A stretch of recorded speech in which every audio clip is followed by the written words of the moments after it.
So with that, we'll go into the council discussion, which there will be some questions to the developer, possibly to the owners, and then we'll go from there straight into the workshop. So just kind of give everybody a true shot of what's going on. So council, questions for the group? Councilor Gordon, Clark, Lefty. Ladies first. Councilor Clark. I attended the P&Z meeting, and I think, I understood a lot of the concerns of the citizens, and I appreciate those. And I think a lot of my questions have been answered in that, but I do have some questions about, if we could look at the configuration of the buildings again.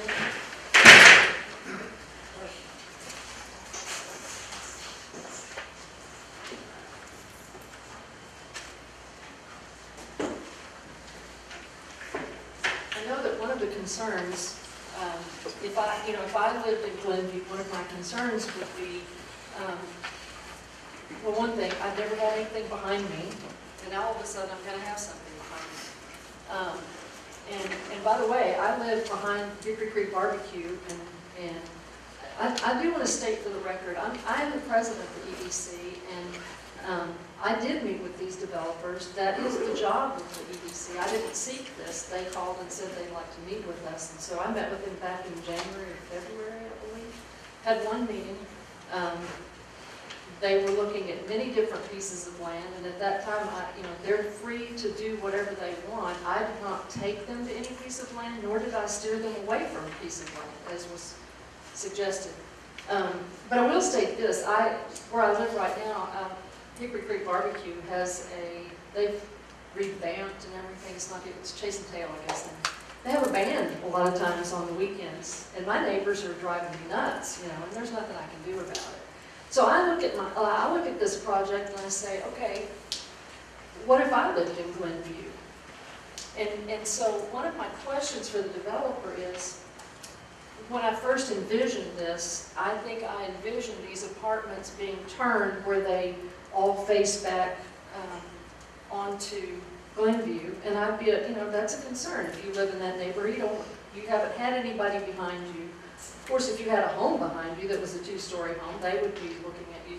But tell me, in this plan, it appears to me that these buildings would be the windows would face north or south, not terribly many how many windows are along the side, I guess, that would face into Glenview? Now, I know this one building up here in the far north west corner would face Glenview, but what about these other buildings?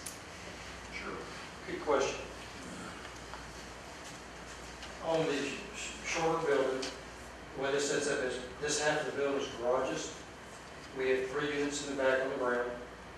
Then we have 3 units to stack above and 4 on the top. To answer your question, there's 3 units on this side facing towards the center building.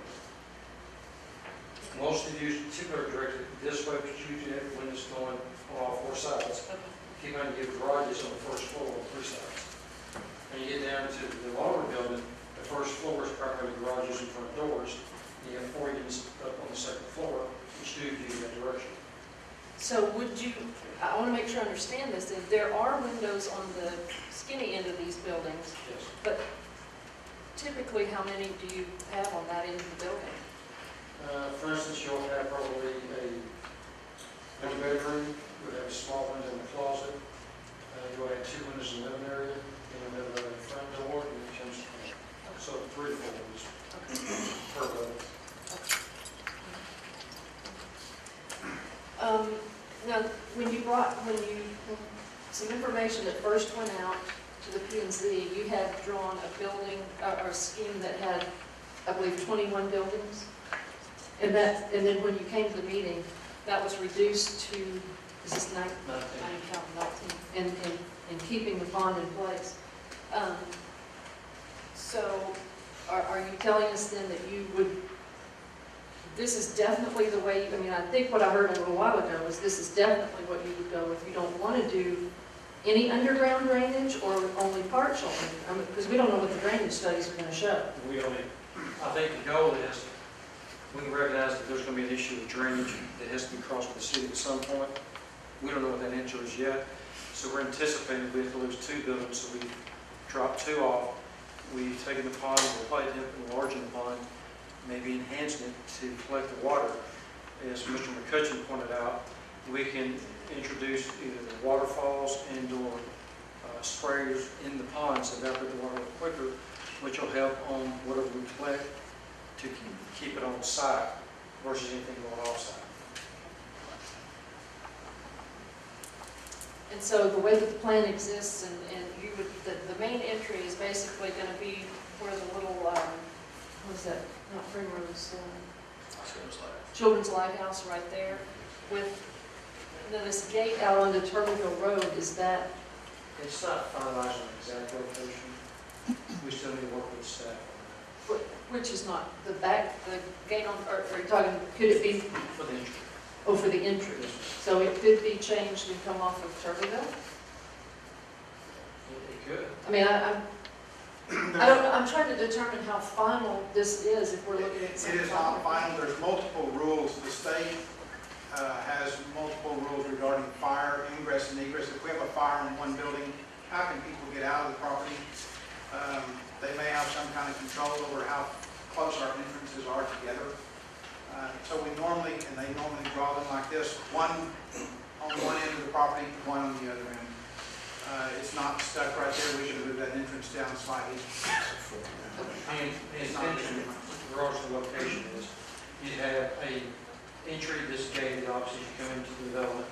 There's secondary, there's typically egress on it. Is what we try to do. Okay, so it's fully gated. Yes. You're not going to get drive-through traffic unless somebody happens to slip through while the gate's open. Correct. Okay. Can you tell us an approximate cost per unit, building cost? First of all, what would the cost of the entire project be? And then just kind of determining what the quality, that kind of helps us understand that. The buildings themselves are going to run around $12 million, which will generate a permit fee of around $70,000 to the city for the building permit. And I think you have a third-party inspector here that will probably draw about half of that out. Okay, So- and that, I just kind of wanted to, you're telling us it's going to be high quality, that's just that's sufficient, I don't really need any more than that, I appreciate that. I don't have another question at this point. Councilman Gordon? Councilman, I'm sorry. Go ahead, Councilman Lamb. First of all, thank you for coming tonight, to all of our citizens for coming tonight. One of the things that I heard at the P&Z Planning and Zoning meeting was that this type of higher-end multifamily might be successful in Dallas or Plano or wherever, but what type of market analysis have you done to make sure that this would be successful here in our area? We do a market analysis based on traffic, item one, revenue that's generated, salaries, based for the area. And we studied a lot of different communities. Hickory Creek more falls into our target than what anybody else does. It's the same as North Carrollton, Frisco area. It works that if we don't have that income ratio, we can't fill these apartments because we do not have a lower income person renting them. So there's a lot of studies that goes on here. How many people are here? What's your rentals? Anything and everything is available online.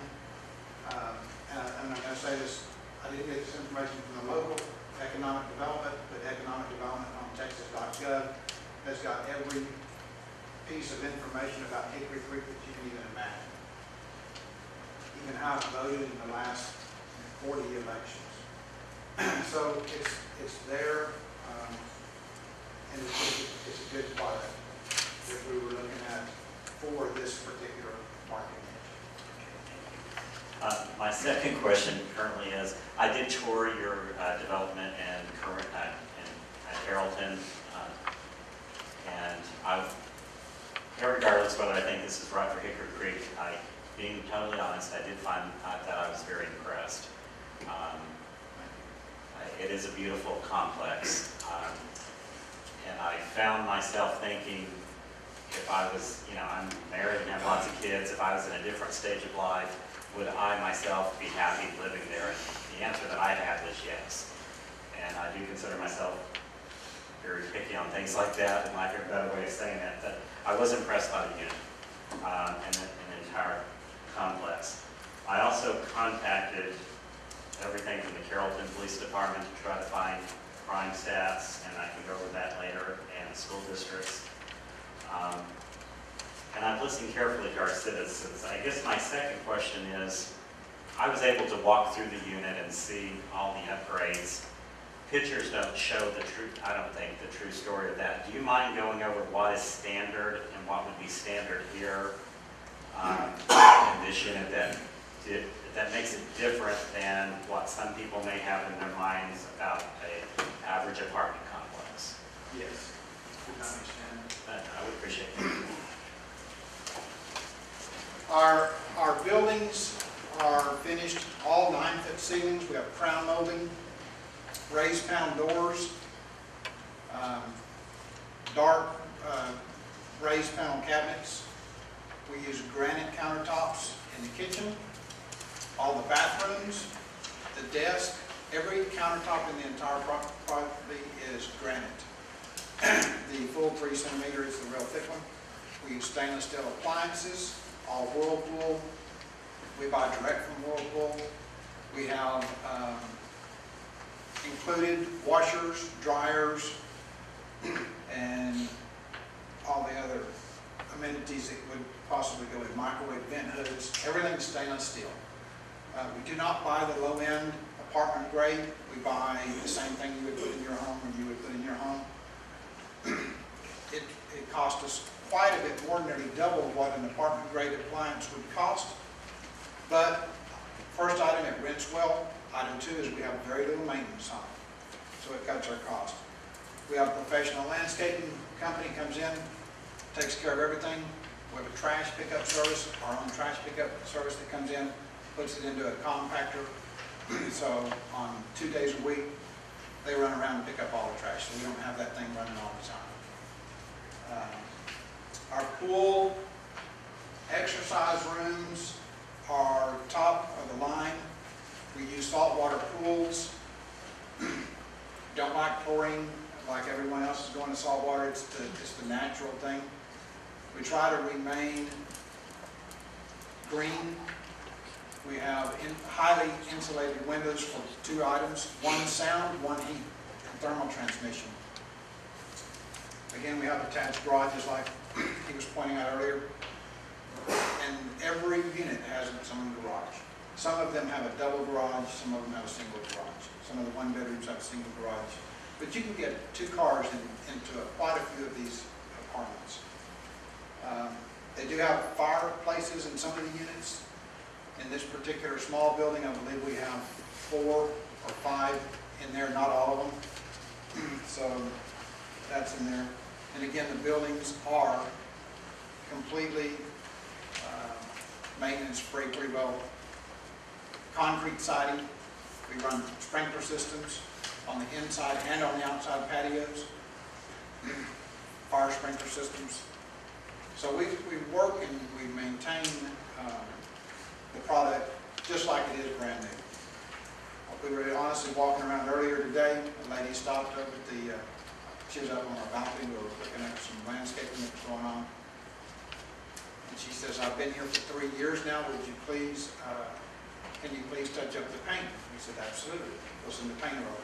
We have our own on-staff painting and drywall company that works with our own stuff. We do all of our own maintenance.